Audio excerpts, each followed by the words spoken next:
Это актуальное интервью в студии Сергей Михедов. Здравствуйте. У нас в республике существует общественная организация «Региональный комитет семей воинов Отечества». Повсеместно комитет объединяет неравнодушных и сильных духом людей. Гостья в студии Альбина Винокурова, активист комитета семей Отечества Республики Саха-Якутия. Альбина Алексеевна, здравствуйте. Здравствуйте.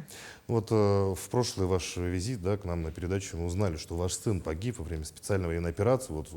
Что вам помогает выдержать такой тяжелый удар судьбы? Вы знаете, мне помогает выдержать такой удар судьбы вера в победу. И, конечно же, то решение, которое принял Владимир Владимирович, мы полностью поддерживаем, потому что понимаем, что происходит на геополитическом поле. И, конечно же, хотелось бы помочь всем нашим ребяткам в данной ситуации. Хотелось бы помочь членам семьи. И войдя в нашу большую семью, в Комитет семей воинов Отечества, я приношу пользу, я так думаю, для нашего общества, нашей страны, нашей республики, в том числе для нашего района. И так символично, что Комитет семей воинов Отечества у нас возглавляет Юлия Александровна Белихова. Наш комитет был создан по инициативе матерей и жен 23 ноября. Это в день нашего святого Георгия Победоносца. А так вот получилось, что 22 ноября у меня день рождения, а это день сыновей. Вот так работаем, мы стараемся, взаимодействуем с друг другом. Ну вот с начала работы, расскажите, как развивается деятельность Комитета семей воинов Отечества Республики? Какие задачи решает комитет? Вообще система Комитета семей воинов Отечества — это уникальный проект. Это проект именно инициативы народной, именно в самый трудный момент для нашей Российской Федерации в общем. И, конечно же, мы взаимодействуем с органами местного самоуправления, в том числе органами власти. Взаимодействуем, у нас подписано соглашение на федеральном уровне с Министерством обороны.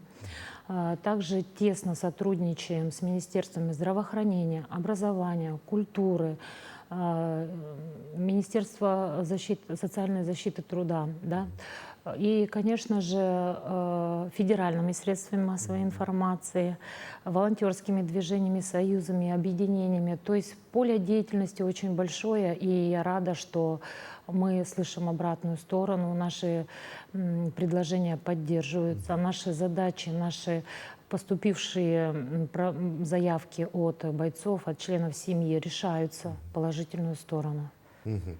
Ну вот, может быть, какой случай из деятельности комитета, именно якутского отделения, может быть, самый необычный, на ваш взгляд, и почему?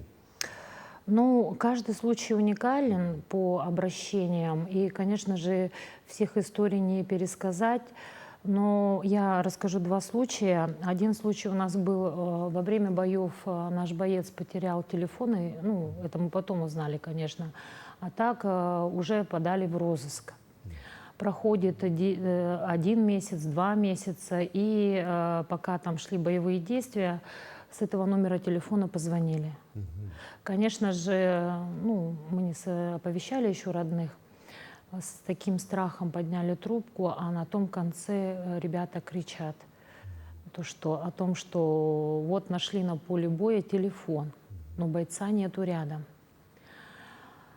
Слава Богу, что это были наши, и проходит какое-то время, и мы находим бойца целого, здоровым, то есть после боя, значит, они закрепились с другой воинской частью и передвинулись в другую точку. С нашим бойцом было все хорошо. Второй случай тоже уникальный. Значит, у нас тоже пропал боец, в долгое время не выходил на связь. Мы уже с нашим правительством, с нашей большой командой начали большие мероприятия по розыску. И тут случайно наш военкор, с республики Саха-Якутия, его находит. Он просто был без телефона. Это вот самые такие позитивные случаи, когда есть надежда, вера в то, что все у нас хорошо, и боец целости и сохранности.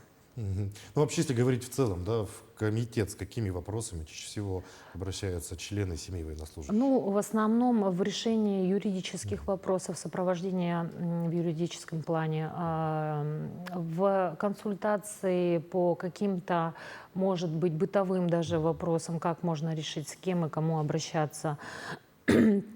Также по поводу обращается образование. И, конечно же, так как мы часто встречаемся с членами семей участников СВО, ну, стараемся решить все вопросы. Поле деятельности очень большое, и вопросы разные, даже бывают очень интересные, уникальные, и это помогает нам совершенствовать законодательство. И когда мы сталкиваемся напрямую с случаем по факту, то мы выявляем какие-то несостыковки, и поэтому сразу же фиксируем, сразу же обговариваем с юристами, и, конечно же, наши предложения рассматриваются. Ну, вообще, вот в сам комитет входят кто? В основном матери, супруги бойцов, или, может быть, просто неравнодушные люди. И вообще, как можно попасть в комитет семей военных? В комитет семей воинов Отечества может попасть каждый с высокой гражданской позицией. И в нашем комитете, вот республиканском, в основном все жены, все отцы, может быть, братья и матеря, которые тесно связаны с темой СВО, потому что все-таки нам ближе и понятнее, когда мы с этим сами столкнулись, и поэтому Мгм, мгм. помогаем всячески.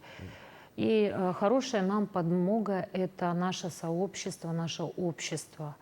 От простой бабушки, от простого оленевода, рыбака, кончая нашими союзами, волонтерскими какими-то движениями, учреждениями даже, предприниматели. То есть все люди в данном случае объединились, и всегда, я вас еще раз уверяю, что всегда мы чувствуем поддержку в решении вопросов наших поступивших, которые озвучили наши члены семьи, бойцов или сами бойцы. Мгм. Ну, то есть жители республики активно участвуют в жизни комитета семей военных Отечества? Конечно, потому что наше тоже направление — это гуманитарная помощь, даже снабжение. То есть работаем в этом плане. Мгм. А вот есть ли взаимодействие между регионами, да, и вот другими ячейками комитета, да, в других регионах? Конечно, я вам еще раз повторяюсь, что данный проект уникальный. Во всех регионах созданы наши комитеты семей воинов Отечества.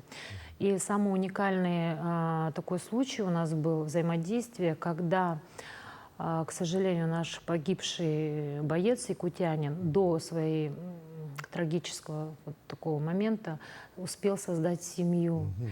И мы ждали ребеночка. Но, к сожалению, обстоятельства так получились, что наш герой погиб.